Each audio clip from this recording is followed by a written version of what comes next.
मैं सबसे पहले पोईसर जिमखाना की तरफ से आप सभी का हार्दिक स्वागत करता हूं। काफ़ी कम समय में आप लोगों ने इतनी बड़ी संख्या में यहाँ पे उपस्थित दी, इसके लिए मैं आप सभी का धन्यवाद भी करता हूं। इसी तरह आज के हमारे मुख्य अतिथि, हमारे खासदार श्री गोपाल शेट्टी जी, हमारे guest speakers Shri S Gupta ji, Shri Bhupendra bhai Shah जी और इस एरिया के हमारे आमदार श्री योगेश सागर जी, उनकी उपस्थिति हमें लभ्य हुई है। उनके लिए भी मैं हृदय भरे दिल से उनका स्वागत करता हूं और धन्यवाद करता हूं। आप सभी को पता है कि हम यहाँ पे ये बजट पे चर्चा, इस सत्र का आयोजन हमारे मार्गदर्शक श्री गोपाल शेट्टी जी के मार्गदर्शन में किया है और ये बजट का प्रेजेंटेशन के जो प्रस्तावना है वो मुझे रखने के लिए कहा है। तो यहाँ पे दो लर्नड स्पीकर जो बजट के बारीकाइयों को अपने को एक्सप्लेन करेंगे, बट मैं जनरल टर्म्स पे जो बजट 2021 हमारी honourable finance minister Nirmala Sitharaman ji ने जो प्रेजेंट किया है उसके बारे में जनरल टर्म में आपको कुछ बताना चाहता हूं, कुछ स्लाइड्स के जरिए और बातों में। ये बजट मेरे हिसाब से एक ऐतिहासिक बजट कहा जाएगा, क्योंकि इस बजट में आप सभी ने सुना होगा कि ये बजट की नींव जो रखी गई है वो 6 पॉइंट्स पे नींव रखी गई है। ये 6 पॉइंट्स जो निर्मला सीतारामन जी ने अपने बजट में कहा था कि health and wealth being, physical and financial capital and infrastructure, inclusive development of aspirational India, reinvigorating human capital, innovation and R&D, minimum government and maximum governance. ये 6 मूलभूत पायों पर हमारी बजट 2021 को रखा गया है और ये बजट इस सदी का पहला बजट था और इसमें शायद मैं गलत नहीं होऊंगा कि हमारी महिला फाइनेंस मिनिस्टर जो 3rd कंसेक्यूटिव टर्म में इन्होंने बजट पेश की है, क्योंकि आज तक किसी ने 3rd कंसेक्यूटिव टाइम महिला फाइनेंस मिनिस्टर के रूप में प्रेजेंट नहीं किया था, जो निर्मला सीतारमण जी ने किया है। दूसरी इस बजट की एक खासियत यह है कि इसको डिजिटल बजट के तहत पेश किया गया। आज तक भारतवर्ष में हमेशा मैनुअल बजट को पेश किया गया था और पहली बार इसको डिजिटल बजट के रूप में पेश किया गया।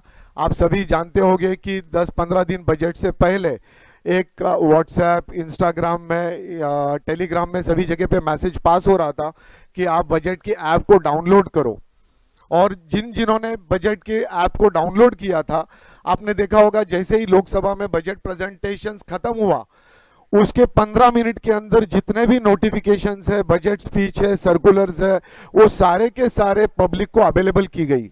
मतलब जस्ट 5-10 मिनट के अंदर जो भी इंफॉर्मेशन इस बजट के अंदर था वो सारा बजट का प्रेजेंटेशंस अपने को ऐप के जरिए हमें मिल गया था। तो इसके लिए भी एक ऐतिहासिक बजट माना जाएगा।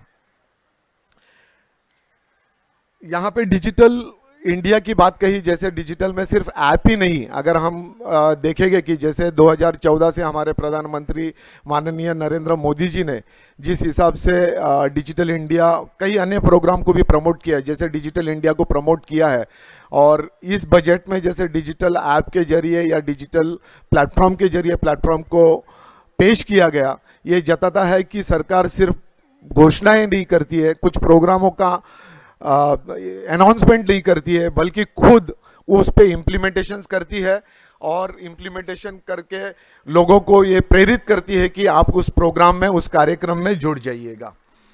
तो जैसे अगर डिजिटल मेजर्स की मैं बात करूं, यहाँ पे बहुत impetus given on digital measures. First time in the history of dependent India budget was presented mass digitally. और एक बजट की एक खासियत है कि बजट फॉर फ्यूचर इंडिया। अगर आप देखोगे ये बजट पूरी तरह से अगर स्टडी करोगे, मुझे लगता है कि मेरे लर्नड दोनों स्पीकर्स इसके ऊपर ज़्यादा गौर करेंगे। मेरे हिसाब से ये बजट फ्यूचर इंडिया को सोचकर इस बजट को रखा गया है, न कि इस करंट इश्यूज के ऊपर। तो फ्यूचर प्लेटफॉर्म खड़ा करने के लिए इस बजट पे काफ़ी जोर दिया गया है। कई कई स्टॉलवर्ड्स ने इस बजट को ऐतिहासिक बजट होने का दावा किया है। नए विकसित भारत के लिए एक मूलभूत आधार तैयार करने की क्षमता इस बजट में है। इस बजट में नीतियां और प्रावधान जो जैसे पॉलिसी एंड प्रोविजन की बात करते हैं, जो भविष्य में सुधारों का पूर्वानुमान लगाते हैं, ये सारे बजट्स के अंदर प्रेजेंटेशन दिया गया है। जैसे दीर्घकालीन अर्थव्यवस्था की संभावनाओं पर स्पष्ट ध्यान दिया गया है। एक मजबूत अर्थव्यवस्था के लिए गति बनाने में मदद करेगा ये बजट, ऐसे मैं मानता हूँ। ये बजट में काफ़ी लोग अगर हम देखेंगे कि 2020 का जो बजट था वो 1 मार्च को प्रेरित किया गया, लेकिन उसके बाद में 25 को लॉकडाउन जाहिर किया गया। तब से इंडिया में पूरे फाइनेंशियल एक्टिविटीज़, सारे एक्टिविटीज़ बंद हुए थे। लोगों को इस तरह से लग रहा था कि इस बजट में काफ़ी कुछ टैक्सेशंस काफ़ी कुछ टैक्सेस हम पे लादे जाएंगे, बट अगर आप देखोगे तो काफ़ी कोई टैक्सेशंस इस बजट पे लादा नहीं गया है। मूलभूत हदों पर उन्होंने बात की है, वो मैं आगे चलकर बताऊंगा कि किस बात पे किया है। कि जैसे अगर हम देखेंगे कि जो बजट का एलोकेशंस था वो हेल्थ के लिए काफ़ी मुद्दों पर उन्होंने अनाउंस किया, और पर्टिकुलरली कोविड-19 के मुद्दे पर उन्होंने 35,000 करोड़ का प्रावधान इस बजट में किया गया, ताकि हमारे भारत के हर नागरिक इस कोविड से सुरक्षित हो, इसके सामने वो लड़ाई दे सके। उन्होंने 35,000 करोड़ का प्रावधान इस बजट में किया है। जैसे दूसरा उन्होंने अनाउंसमेंट किया है, ग्रामीण गांवों में क्रिटिकल केयर अस्पताल खोले जाएंगे, और थर्ड है स्वास्थ्य देखभाल सुविधाओं की अधिकतम विस्तार करने की मंशा ये बजट रखती है। इंडस्ट्री के तौर पे हम देखेंगे तो एमएसएमई के ऊपर काफ़ी सारा बजट पे अनाउंसमेंट है। अगर मुझे याद है सही मायने पे 15,200 करोड़ का इंफ्रास्ट्रक्चर पे इन्वेस्टमेंट की बात की गई है इस बजट में। और अगर हम देखते हैं तो एमएसएमई मंत्री जो नितिन गडकरी जी है, इस विषय को लेकर काफ़ी गंभीरता से काम कर रहे हैं। एमएसएमई को किस तरह से इसको प्रेरित करके उनको कैसे बढ़ावा दिया जाए, इसके ऊपर काफ़ी डीप में जाके सर्कुलर्स और पॉलिसीज़ बनाए जा रहे हैं। जैसे एमएसएमई का इंफ्रास्ट्रक्चर जो जैसे हम बोलते हैं कि मुंबई या जो मेजर मेट्रो सिटीज़ है, उस मेट्रो सिटीज़ में अगर इंडस्ट्री है तो ही डेवलप होता है, क्योंकि जो गांव में है या 2 टायर सिटीज़ में है वहाँ पे इसलिए इंडस्ट्री या प्रेरित नहीं होती है ताकि वहाँ पे इंफ्रास्ट्रक्चर की कमियाँ हैं। और एमएसएमई के जरिए हमारे फाइनेंस मिनिस्टर और इवन नितिन गडकरी जी ने ये इंश्योर किया है कि ये सारे फैसिलिटीज़ हमारे 2 टायर सिटी और ग्रामीण विस्तारों में भी फैले, ताकि इंडस्ट्रीज़ वहाँ पे भी जाके अपना फैक्ट्री लगा सके और उनका कच्चा माल या फिनिश्ड प्रोडक्ट उनको ट्रांसपोर्टेशन करने में आसानी हो। तो इसका ख्याल इस बजट में रखा गया है। सबसे बड़ी बात अगर हम देखेंगे कि बहुत सारे पुराने गाड़ियाँ यहाँ पे जाते हैं, जैसे ट्रक्स हो, डंपर हो, इवन प्राइवेट व्हीकल्स हो, आज तक किसी ने इसके ऊपर काम नहीं किया था, बट इस बजट में उसका भी प्रावधान उन्होंने किया है कि पुराने जो भी गाड़ी है वो अगर आप खुद होके अपने आप स्क्रैप करोगे, उसकी पॉलिसी डिटेल्स मेरे ख्याल से आनी बाकी है। अभी उसकी पॉलिसी डिटेल उन्होंने डिस्क्राइब नहीं किया था, बट बजट में ये अनाउंस किया है कि जो भी इस तरह के गाड़ी के अनाउंसमेंट को उन लोगों को स्क्रैप करेंगे तो उनको राहत दी जाएगी जो नई गाड़ी परचेस करने में। और इस तरह से बजट में मुझे लगता है कि ऑटोमोबाइल इंडस्ट्री को भी बूस्ट मिलेगा। जो काफ़ी सारे गाड़ी अगर स्क्रैप होती है तो नई गाड़ी आएगी और ऑटोमोबाइल इंडस्ट्री इससे बूस्ट कर पाएगी। सार्वजनिक उपक्रमों का निजीकरण, उन्होंने कहा है कि हर बजट का पहलू होता है कि एक जगह पे हम अगर इन्वेस्टमेंट के लिए खर्चा रखते हैं तो दूसरी जगह पे वो फंड्स हम कहाँ से लेके आए। तो जैसे मैंने कहा कि ज़्यादा टैक्स की कोई प्रोविजंस नहीं करते हुए इस बजट को पेश किया गया, बट 2022 में काफ़ी सारे जो प्राइवेट पब्लिक पीएसयू है उसको प्राइवेटाइजेशंस करने की बात इस बजट में हमारे फाइनेंस मिनिस्टर ने रखी है। इंफ्रास्ट्रक्चर का विकास, जैसे मैंने कहा इंफ्रास्ट्रक्चर की विकास काफ़ी ज़रूरी है। और अगर हम देखते हैं कि सभी जगह पे पूरे इंडिया में अगर हम देखेंगे तो रोड का काम जिस तरह से चल रहा है, मुझे लगता है कि बहुत ही जल्दी हम काफ़ी सारे रोड के काम को पूरा कर पाएगी और इस तरह से इंडस्ट्री और बिजनेस कम्युनिटी, सर्विस इंडस्ट्री हो या फिर मैन्युफैक्चरिंग यूनिट हो, जो मेक इन इंडिया का सपना प्रधानमंत्री जी ने देखा है, वो बहुत जल्द पूरा होने में आसान हो जाएगी इस इंफ्रास्ट्रक्चर डेवलपमेंट से। मैं जैसे कि अभी साहब ने कहा कि मैं लॉजिस्टिक इंडस्ट्रीज से आता हूं। मैं कस्टम्स ब्रोकर एसोसिएशन का अध्यक्ष रहा, महाराष्ट्र चैम्बर को represent as a vice president और अब गवर्निंग काउंसिल मेंबर करके करता हूं।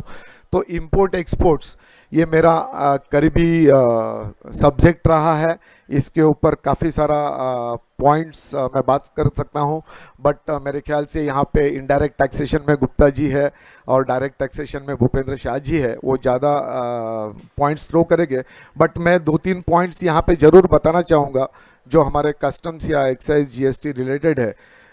जैसे हमारे माननीय प्रधानमंत्री जी ने देश के विकास के लिए 5 ट्रिलियन अर्थव्यवस्था की दृष्टि बताई है। अगर ये 5 ट्रिलियन अर्थव्यवस्था को हमें पूरी करनी है तो मुझे लगता है कि इंपोर्ट एक्सपोर्ट्स ट्रेड एक इम्पॉर्टेंट फैक्टर है इस पूरे 5 ट्रिलियन अर्थव्यवस्था को पूरा करने के लिए। इस सपने को हासिल करने के लिए बहुत ज़रूरी है कि हमारे पास बैलेंस ऑफ ट्रेड हो, आयात और निर्यात के बीच एक अच्छा संतुलन हासिल करना बहुत महत्वपूर्ण है।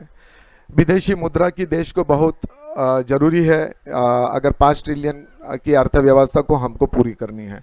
इस बजट में निर्यात और उसकी योजनाओं को बढ़ावा देने के लिए एक तरीके की परिकल्पना की गई है। इस बजट ने लक्ष्य को प्राप्त करने के लिए बुनियादी ढांचे पर अपना ध्यान केंद्रित किया है। अगर बजट में अगर आप देखोगे तो करीबन 7 मेगा टेक्सटाइल मेगा पार्क का प्रोविजंस उन्होंने किया था। Total 7 project worth more than 2000 crore rupees will be offered to major ports on PPP model in India. Ports की डेवलपमेंट के लिए उन्होंने 2000 करोड़ की मानदान की थी। The setting up of 7 mega investment textile parks would attract investment in the sectors. हम सभी जानते हैं कि बॉम्बे के सारे टेक्सटाइल मिल्स बंद होने के बाद में काफ़ी सारा टेक्सटाइल्स हम चाइना से इंपोर्ट करते हैं, उसके वजह से भी अपनी फॉरेन एक्सचेंज जो ट्रेड बैलेंस है वो इम्बैलेंस होते जा रही है। तो गवर्नमेंट ने इस बार वापस टेक्सटाइल के 7 सेक्टर को इन्वेस्टमेंट करके टेक्सटाइल पार्क बनाने की जो बात कही है वो मुझे लगता है काफ़ी बड़े पैमाने में हम टेक्सटाइल में आत्मनिर्भर हो सकते हैं। तो हमारा इंपोर्ट जो कम होगा और एक्सपोर्ट्स अगर बढ़ेगा तो हम 5 ट्रिलियन डॉलर की इकोनॉमी को आसानी से पहुंचा जा सकता है।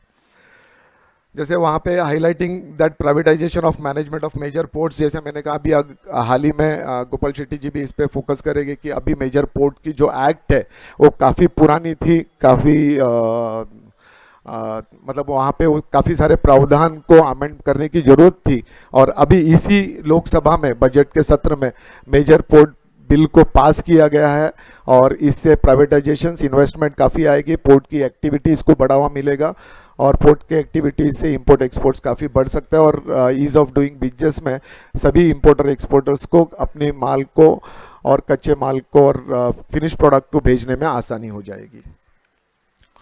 इसमें कुछ चैलेंजेस भी है, जैसे हम बोलते हैं कि सारा फैसिलिटीज़ है, बट मैं लर्नर्ड स्पीकर्स और गोपाल शेट्टी जी के ध्यान में लाना चाहता हूं कि कुछ चैलेंजेस ऐसे हैं कि रिसेंटली कोविड के चलते जो MEIS की बेनिफिट पूरे इंपोर्ट एक्सपोर्टर ट्रेड को दी गई थी वो MEIS की फैसिलिटीज़ को अब सरकार ने बंद करके रखी हुई है।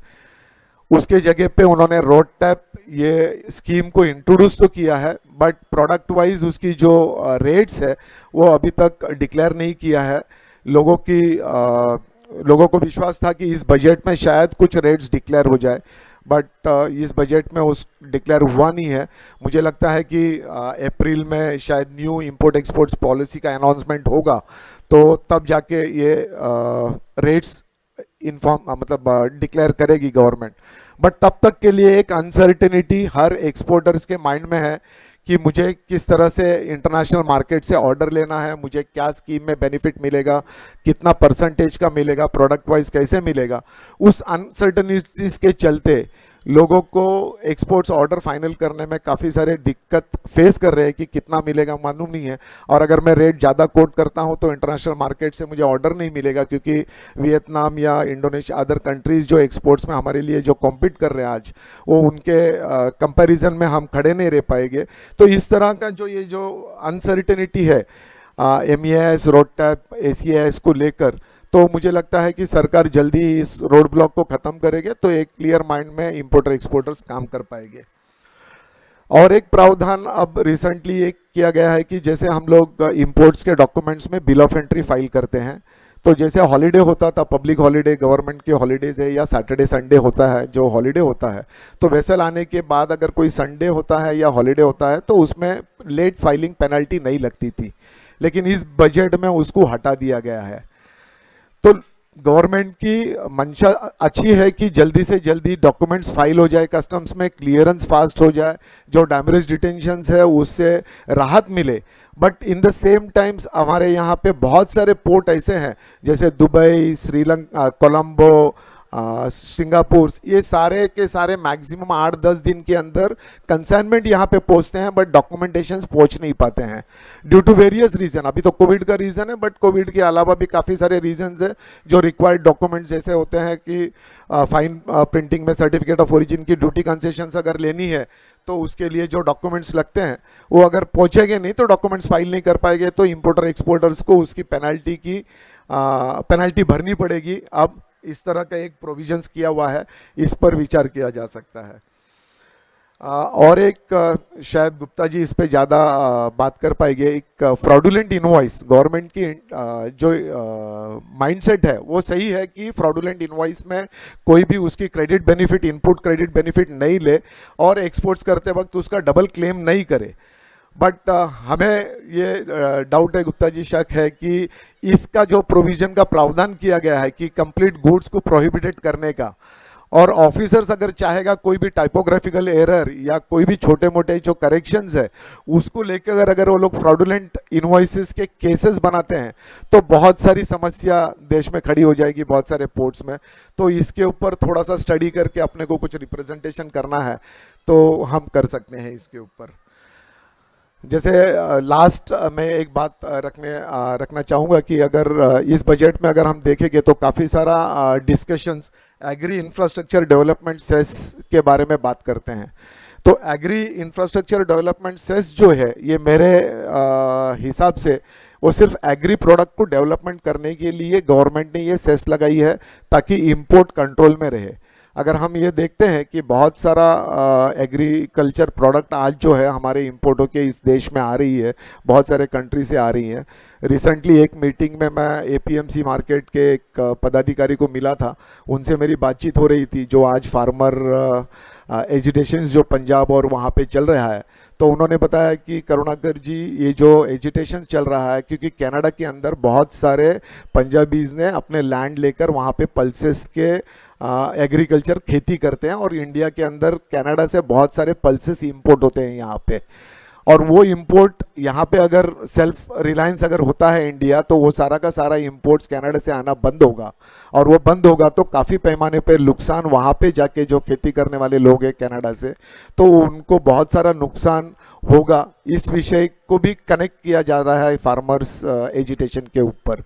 तो इसके लिए गवर्नमेंट ने इस वक्त एड्स का टैक्स लगाया ताकि एग्री इंफ्रास्ट्रक्चर का डेवलपमेंट हो। ये मेरा मानना है, अगर मतलब उसका अगर परसेप्शंस काफ़ी अलग हो सकते हैं। जो डिस्कशंस मैंने ट्रेड और इंडस्ट्री से की है उनका जो पॉइंट था वो मैं बताना चाहता हूँ यहाँ पे, बट इसकी परसेप्शंस अलग हो सकती है, गवर्नमेंट के माइंड अलग हो सकती है। बट एग्री को ये जरूर है कि एग्रीकल्चरल इंफ्रास्ट्रक्चर बढ़ाने के लिए जो फंड्स की ज़रूरत है उसके लिए ये रखा गया है, और ये सिर्फ 16 आइटमों में रखा गया है क्योंकि लोगों को न्यूज़पेपर में जैसे आता है कि गवर्नमेंट ने टैक्स लगाया, अगर हम डिटेल नोटिफिकेशंस को वहाँ पे देखते हैं तो सिर्फ 16 आइटम्स पे लगाए हुए हैं, बाकी कोई भी आइटम्स पे नहीं लगाए हुए हैं। अगर ये आइटम्स देखेंगे तो जैसे वटाना है, चना है, देसी चना है, एप्पल्स है, क्रूड ऑयल्स है, सोयाबीन ऑयल्स है, इस तरह के सिर्फ 16 प्रोडक्ट्स में ये टैक्स लगाया हुआ है, बाकी के सारे प्रोडक्ट्स में नहीं लगाया है। जैसे वाइन्स है उसमें लगाया गया है। तो मुझे लगता है कि मैं मेरी तरह से एक प्लेटफॉर्म क्रिएट किया हूँ इस बजट के सेशंस के लिए। आगे हमारे लर्नड स्पीकर्स इसको ज़्यादा फाइनर पॉइंट से डिस्कस करेंगे। तो मुझे ये प्लेटफॉर्म देने के लिए धन्यवाद। Thank you very much. Thank you.